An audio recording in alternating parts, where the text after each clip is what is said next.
Hello, my name is Matthew Sandberg, and I'd like to thank you for coming down this evening to receive this presentation. Now, my purpose here today is to show you the educational merits of video games. Now, video games, for the last few years, have become an intricate part of our society. Now, maybe not as much as video or movies, but with that being said, even videos and movies for the longest time have been used as an educational and a learning device. But video games have slowly crept into the educational field. Now, one of the benefits of video games within education is that it allows participants and users that are making decisions within the video game, whether those decisions are good or their decisions are poor, it allows them to view the consequences of the choices that they have made. So video games have a high potential of being beneficial if they're incorporated with education. Now, not every video game is created the same. Some almost have no educational traits at all. Their sole purpose and goal is the entertainment value. But some people would argue that even these video games do have some educational value to them, such as increasing technical skills. With having an online game where the participants playing the game are able to increase their speaking abilities to one another as they play. Video games also challenge the players with ethical dilemmas. But some video games just have the benefit of allowing its players to be able to relax. Or, what I like, winning a video game gives you that bragging right over your brother. Now, I've seen some of the benefits that video games can bring within my family. I have an autistic nephew that just loves playing the popular video game of Minecraft. And with this game, he's able to have a structured environment where he can be creative and construct and build whatever type of building that he feels like making. But for him, this video game also has that relaxing effect. When he does need to go out with his family to a store or a restaurant with too many people or objects moving around him, it gives him a lot of anxiety, and sometimes he can just break down right there, whether it's at that store or restaurant. And playing this type of game, when he gets home, he's able to relax and calm down. It gives him a place where everything has its proper place. Now, with video games within a school environment, a lot of us have seen the benefits of driver simulators within a driver's educational class, or driver's ed. Now, these simulators allow the students to be able to spend a little bit of time and to get comfortable behind the wheel before they actually go out on the road. This way they're able to practice different things that their teachers have taught them or what they've read themselves. Now, this type of video game, or this simulator, one of the things I liked when I went through it was that it showed students about their reaction time.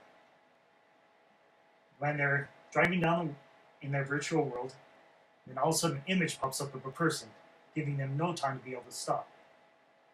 And the simulator then keeps track of how long it took from the image popping up to the student deciding to start to brake, and then also the time before the vehicle actually stopped.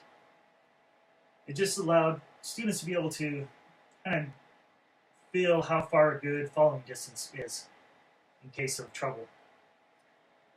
Now, video games within a university setting. I recently was lucky enough to go through a computer networking course where a good portion of that class was done within a virtual environment. They had a virtual building, and within the building was virtual offices and virtual computers in each office.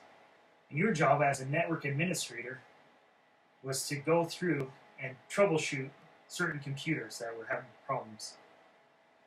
Now, the nice thing was you could go into these offices and up to the computer, turn it around, and see if the cables are connected. You could even disconnect cables and look at them, see if they're like a crossover cable when you need a straight-through cable. And then, when you think that you've completed the problem, you're able to then go to the desktop of these computers and ping or attempt to ping other computers within the office to see if you successfully corrected the problem to these computers. Now, what I liked about this simulation was that it allowed me to interact with some of these devices that I wouldn't have in my own home, since it was an online course, such as switches or different types of routers, or even testing out different motherboards within the different computers. Okay, then one of the biggest users that I know of a video game-like system is the military.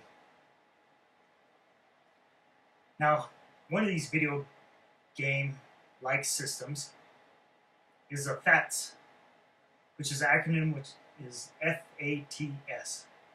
It's just a small arms simulator where the soldiers are able to practice with a hardware that feels like the real devices, like an M16 or a 9mm, that's air pressurized, so it actually feels like the weapon is shooting ammo down the range. Now, this system saves the government money by not always going out to the field and use expensive ammo to do some basic training.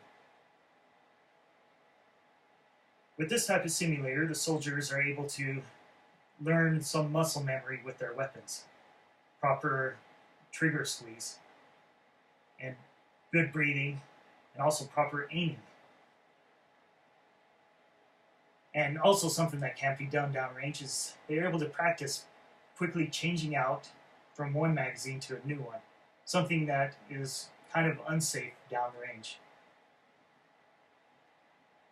Now, another simulated system that the government uses trains soldiers in convoy situations within vehicles. They can have multiple people within one vehicle and have multiple vehicles for the convoy. And this allows the soldiers to learn proper communications between the vehicles and also proper communication within the vehicle and just good following distance within a convoy environment. This also allows the people that aren't driving to be able to watch their sectors of fire, to look out for hazards that might be in their designated viewing area. Now, when I went through some of these systems, they were kind of quirky and broke down a lot. But I know that as video games continually increase into these educational environments, that the price of these systems will go down and their reliability will start to go up.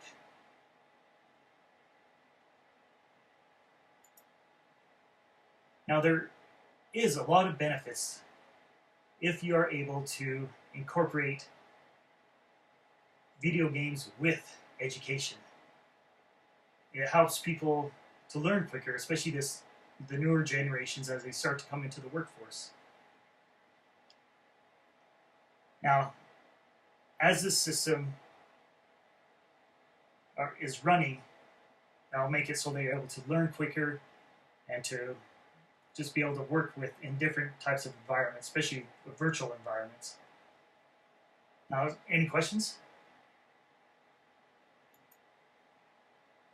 Okay, I'd like to thank you for the opportunity for coming to you today and speaking with you about video games and their role in education. Thank you.